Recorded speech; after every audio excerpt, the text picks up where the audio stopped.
Gracias, buenas tardes. Mi nombre es Mónica Villarroel, soy estudiante de la maestría en matemáticas y mis asesores son la doctora Erika y el doctor Philip y les hablaré sobre el tema que hemos estado trabajando, el cual se titula Dimensionalidad efectiva, una nueva herramienta para capturar los efectos de las poblaciones en evolución y hemos estado obteniendo muy buenos resultados y esperemos pronto comentarles un poco más sobre esto que hemos estado trabajando.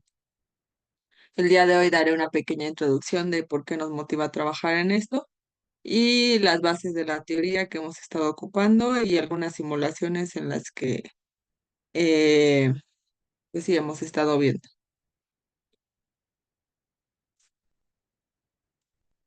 Primero hablaré sobre un concepto clave en la genética de poblaciones, el cual se llama tamaño efectivo de la población, denotado por NE, y este concepto fue introducido por Sewell Wright en 1931.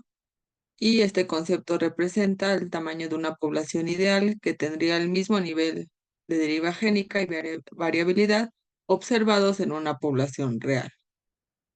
Y, por ejemplo, ¿qué es una población ideal? Una población ideal es una construcción teórica que simplifica el análisis de la genética poblacional al suponer ciertas condiciones ideales.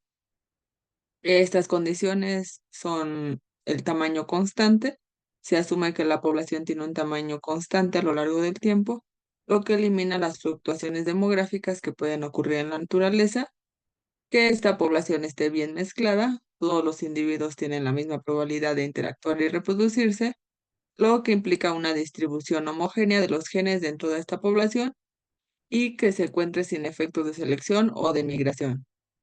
La población ideal no considera los efectos de selección natural ni migración, lo que permite enfocarse exclusivamente en los efectos de deriva genética. Y estas suposiciones facilitan la comparación entre los efectos estocásticos y genéticos en la población ideal y real. En una población real sabemos que estas condiciones ideales rara vez se cumplen.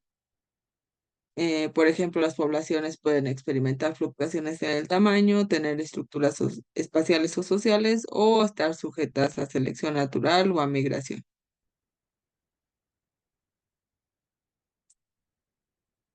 Y también hemos notado que el tamaño efectivo de la población es un equivalente estocástico. Esta es una población que en evolución que presenta una serie de características que complican el análisis genético.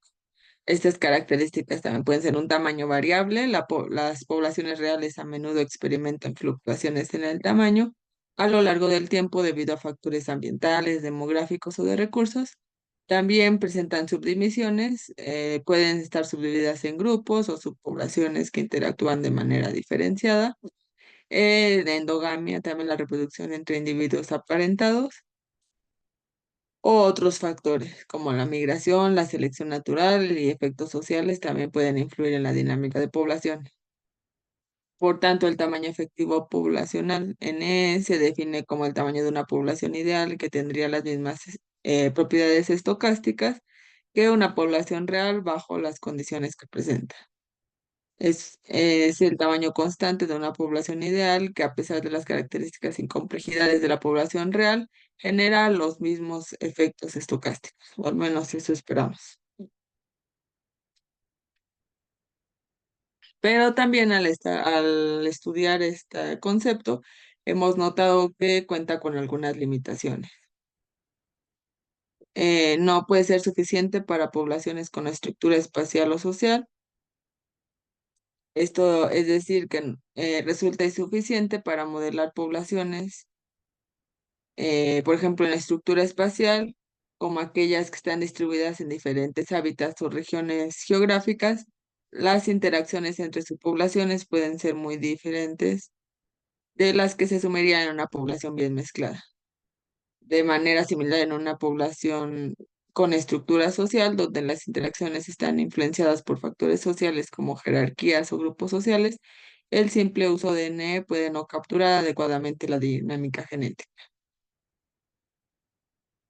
Y también un tamaño variable de la población. hemos notado que no siempre captura completamente las fluctuaciones en el tamaño poblacional a lo largo del tiempo, porque las poblaciones reales a menudo experimentan cambios significativos en su tamaño entre generaciones debido a variaciones en la tasa de natalidad o mortalidad o otros factores demográficos, mientras que N ofrece una medida promedio que simplifica estos efectos. Este puede no reflejar con precisión las fluctuaciones reales y su impacto en la variabilidad genética y la deriva. Y por último, por ejemplo, modelos complejos. La estimación de N puede ser complicada por diversos factores adicionales, como la presencia de múltiples subpoblaciones, como migraciones entre los grupos. Por tanto, nos hemos visto en la necesidad de introducir un nuevo concepto, el cual llamaremos dimensionalidad efectiva. Para superar estas limitaciones de N, y bueno, nuevo concepto lo denotaremos por DE.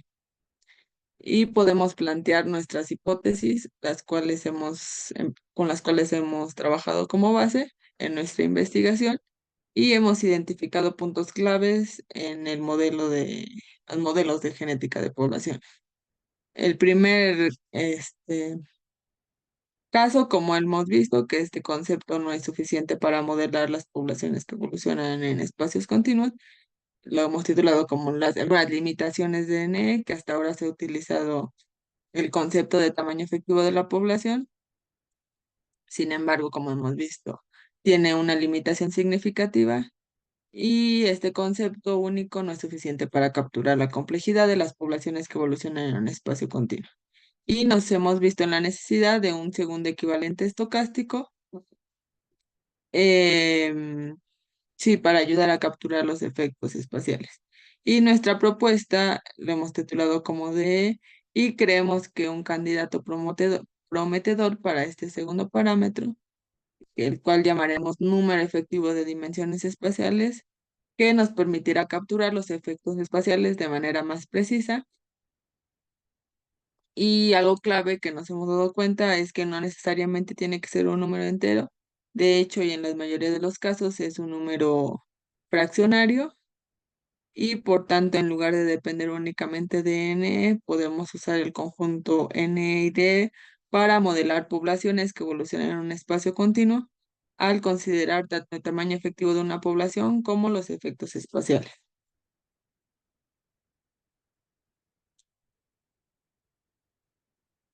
Por tanto, bueno, nuestro análisis de requiere conceptos como procesos estocásticos, cálculo estocástico y también conceptos de biología como genética de poblaciones.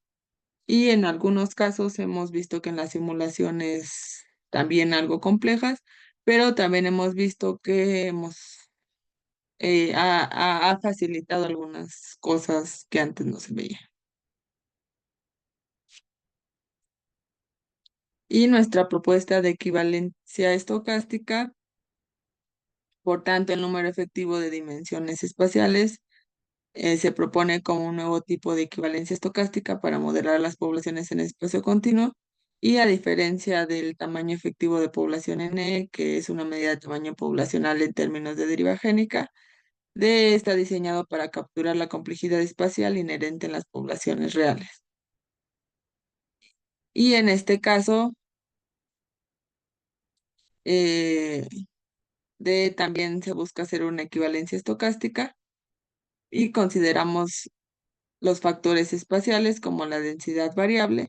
En un entorno, la densidad de los individuos puede variar considerablemente, lo cual influye en la dinámica de las poblaciones y por ende en la estimación de D también se cuenta con un tamaño variable. El tamaño de la población puede fluctuar y estas fluctuaciones deben ser consideradas para ajustar adecuadamente el valor de D y una tasa de migración variable, las tasas a los que los individuos migran entre diferentes áreas puede afectar cómo se distribuyen genéticamente en el espacio, haciendo necesario un ajuste de D y los radios de apareamiento. Hemos considerado radios de apareamiento a distancia en que los individuos buscan pareja y también juegan un papel crucial de cómo se modela D en poblaciones espaciales.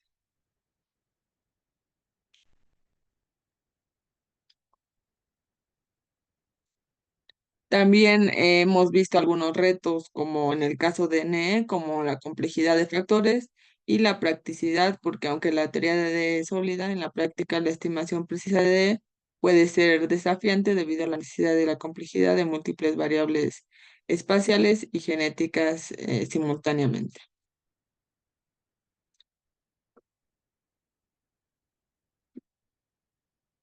Y hemos estado trabajando con los siguientes tres modelos. Este es el primero con el que empezamos a trabajar.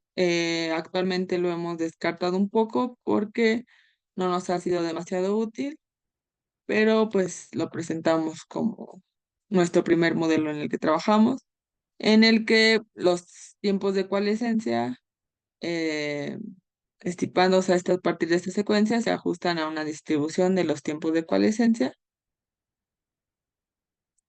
Y cuando estamos interesados en estimar el tamaño efectivo de la población, una herramienta para usar el análisis de los tiempos de coalescencia se define como el tiempo que tardan un par de individuos en compartir un ancestro en común, ¿no? Y para ajustar estos modelos usamos datos de secuencias genéticas que los hemos obtenido, por ejemplo, actualmente estamos trabajando con secuencias de Arabidopsis para estimar estos tiempos de coalescencia, y también consideramos los datos extremos como la cola para hacer ajustes más precisos. Y hemos considerado este parámetro de la cola, no.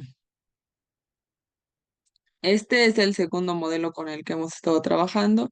Este nos ha sido un poco más eficiente en el que hemos obtenido resultados. Y también en este caso usamos datos de secuencias de DNA para calcular cuántas diferencias neutras, sinónimas, es muy importante, hay entre pares de secuencias, y estas diferencias se usan para modelar usando distribuciones de Poisson. Y calculamos una función generadora para estas diferencias que nos permite modelar cómo estas diferencias se distribuyen en funciones de los parámetros del modelo. Y hemos ocupado la siguiente fórmula, en donde los parámetros son U, el parámetro de la cola, A, la distancia inicial entre las muestras, B, el radio de apareamiento, y Nu, la tasa de mutación sinónima.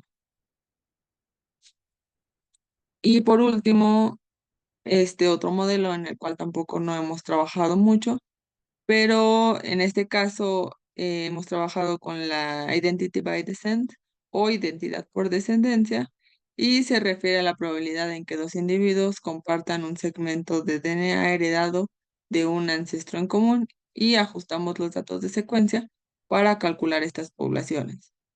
Y utilizamos la siguiente fórmula para calcular estas probabilidades y los mismos parámetros que ya hemos visto.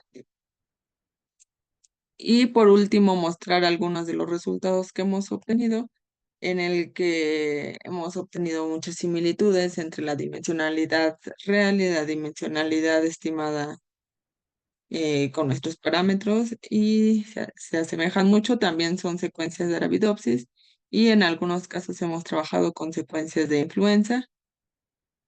Y bueno, gracias.